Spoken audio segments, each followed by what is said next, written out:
Although you could make a strong case for The Sopranos or The Wire, Breaking Bad is usually the first title that comes up when naming the greatest TV shows ever made.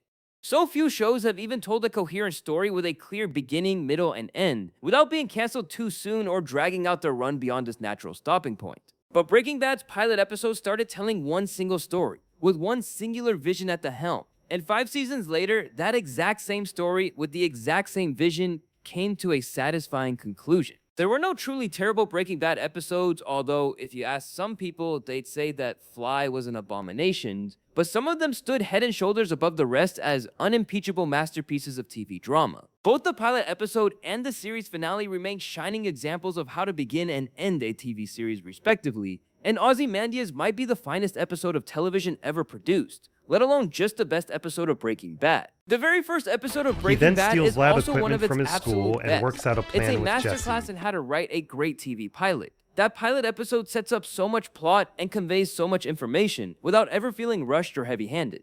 We're introduced to Walt's depressing, unfulfilling life. We see him get diagnosed with lung cancer and do the math to work out he can't afford his own terminal illness. Think about how this episode opens. We see a man in his underwear wearing a gas mask, frantically driving an RV through the desert with 2 seemingly dead bodies in the back. He crashes, steps out, pulls out a pistol, and points it down the road as sirens wail in the distance. Before we even know who Walter White is, we are desperate to know how he got into those green briefs in the middle of New Mexico. And then, the episode slows down to show us the agonizing tragedy of his everyday life. The depressing 50th birthday veggie bacon, the disrespect from his students, the humiliation of working at a car wash just to make ends meet. By the time Walt gets his terminal cancer diagnosis, we don't just pity him, we understand his desperation. The pacing. In just 58 minutes, Walt goes from a beaten-down high school chemistry teacher to a man who uses chemical warfare to kill 2 drug dealers. It should feel rushed, but because Bryan Cranston's performance is so grounded, it feels completely earned. The pilot perfectly plants the seeds for everything that follows. We even see him run afoul of a drug dealer and commit his first murder. It's a hell of a lot of story to get through in a single hour, but Vince Gilligan makes it look easy. All the twists and turns in the plot feel totally organic, and the episode takes the time to round out the characters and their personalities and dynamics. Bryan Cranston's portrayal of Walter White as a timid, repressed, miserable man with an Although inner it's hard to demon tell if the yearning for guests are out even arrives his fully formed in the friends, or pilot, Skylar's as did his comic friends, back and or if he forth with even Aaron likes any of Paul, these and his people, except horrifyingly for toxic Carmen the on-screen principal, marriage who with we... Anna Gunn. This pilot set a propulsive pace that the ensuing series managed to keep up for the next 5 seasons. Gilligan conceived Breaking Bad as a story about change. Traditionally, TV shows set up a repeatable status quo so they can do the same episode over and over again for years. But Gilligan realized this long-form medium was the perfect vehicle to chart a character's gradual change over time. For the most part, every episode of Breaking Bad feels like a piece of a larger puzzle. It was one of the first TV shows to feel like a long movie chopped up into hour-long chunks. The pilot proved that Breaking Bad had an incredible premise. 4 Days Out proved that the show's greatest asset was the volatile chemistry between its 2 leads.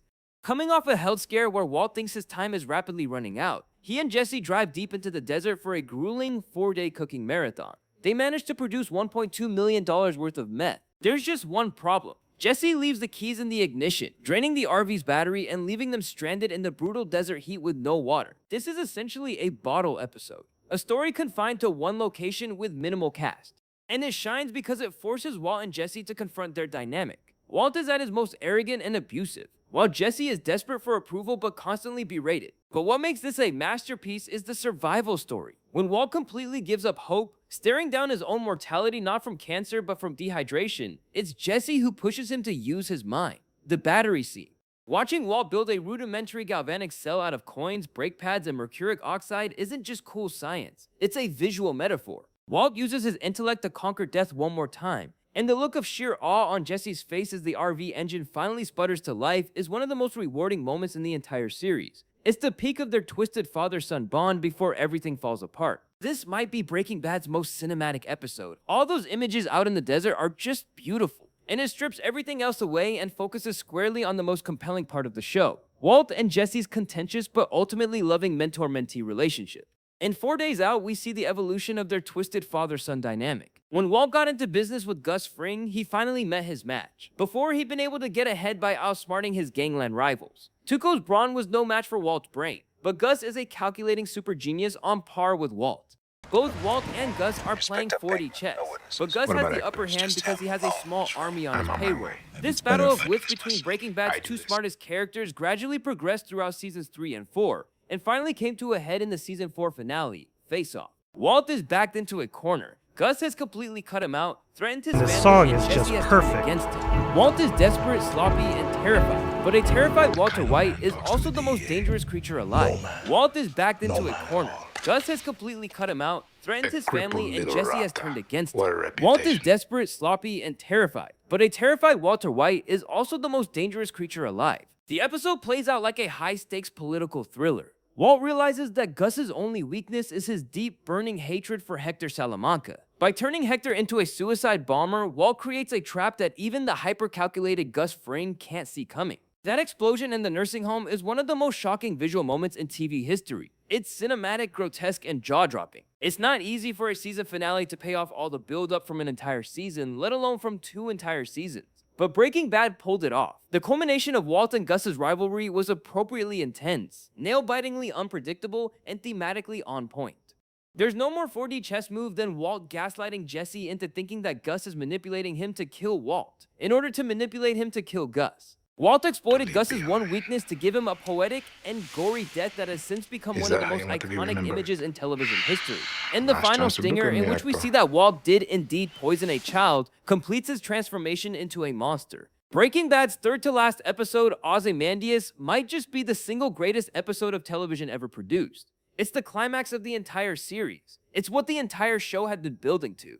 Walt's two worlds come crashing together as his neo-Nazi partners in crime murder his brother-in-law, his criminal empire comes crumbling down, and his wife comes at him with a knife. From Hank's final monologue down the barrel of a gun to Walt kidnapping his own daughter, this episode is a white-knuckle roller coaster. It was the culmination of 5 years worth of storytelling. We've been waiting for this ever since Walt first dipped his toe in the criminal underworld way back in the pilot episode, and it was worth every single second of anticipation. There is nothing I can say about Ozymandias that hasn't already been said. Directed by Rian Johnson, it is widely considered by critics and fans alike to be one of, if not the, greatest episodes of television ever produced. It holds a perfect 10/10 on IMDb with over 200,000 reviews for a reason. If the rest of the series is about Walt building his empire, Ozymandias is the atomic bomb that drops on it. The episode kicks off with the devastating death of Hank Schrader. Walt begs, offers his entire $80 million fortune to save his brother-in-law, but Hank knows it's over. He delivers his legendary final line. The smartest guy I ever met. And you're too stupid to see. He made up his mind 10 minutes ago. From there, the episode is just relentless, heartbreaking trauma. The secret about Jane is cruelly revealed to Jesse. Walt returns home, leading to a horrifying knife fight with Skyler, while Walter Jr. shields his mother and calls the police on his own father. Walt flees, kidnapping his infant daughter Holly, crying in a fire station. The sheer weight of consequence. Every lie, every sin, and every drop of blood Walt spilled over the last 2 years catches up to him in a matter of 45 minutes. The title refers to Percy Bysshe Shelley's poem about a fallen king whose empire is swallowed by sand. Standing in the desert, stripped of his money, his family, and his pride, Walt is the living embodiment of a ruined king. It is exhausting, brutal, and completely flawless. Seeing Walt leave with the disappear on his own, abandoned by his family and robbed of almost all his blood money, you realize just how monumentally he screwed up his life. We've been on that roller coaster for 5 seasons, and now the ride is over, and it's time to get off. The final episode of Breaking Bad is one of the greatest series finales ever made. The ending of the series is appropriately bittersweet, as Walt comes back to Albuquerque on a warpath to settle all his old scores before going gentle into that good night. Walt gets what he deserves, but he makes sure all his surviving enemies do too. Felina ties up all the loose ends, provides all the climactic spectacle you could hope for. That remote-controlled machine gun massacre ensures the show goes out with a bang, not a whimper, and gives Walt one last perfect moment with each of the main characters. Felina is an episode about closure. Walt returns to Albuquerque not to escape his fate, but to tie up every loose end. He ensures his remaining money will actually get to his children by terrifying Elliot and Gretchen. He sneaks into Skyler's apartment for one final goodbye. And it's in this scene that Walt delivers the most important line of the entire series. For years, he claimed everything he did was for the family. But finally, stripped of his illusions, he looks Skyler in the eye and admits. It's a moment of profound honesty that the character and the audience needed. From there, the episode transitions into a beautifully engineered revenge thriller.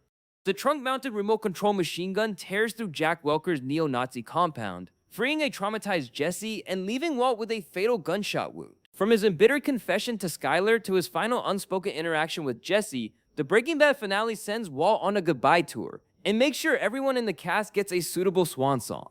It's extremely rare that a TV show series finale stands out as one of its all-time best episodes. They've usually long lost the plot by then, but Breaking Bad's final episode is a masterpiece. The final scene. As Jesse speeds away into the night screaming with a mix of grief and absolute liberation, Walt walks into the neo-Nazis' meth lab. Badfinger's Baby Blue begins to play. Walt looks at the steel tank, smiles with a strange sense of peace, and collapses to the floor as the police swarm the building. He died on his own terms, in the only place he ever truly felt alive. It is the perfect poetic closure to a perfect tragedy. Breaking Bad works so beautifully because it never compromised its vision. It gave us a beginning, a middle, and a definitive end, punctuated by episodes that push the boundaries of visual storytelling. These 5 episodes aren't just great hours of TV, they are milestones in modern culture. But now I want to hear from you. Do you agree with this list? Did your favorite episode like 1 Minute or Crawl Space get left off? Let me know down in the comments below. If you enjoyed this deep dive, do me a massive favor and hit that like button. Subscribe to the channel and ring that notification bell so you never miss our next television breakdown. Until next time, remember his name. Peace.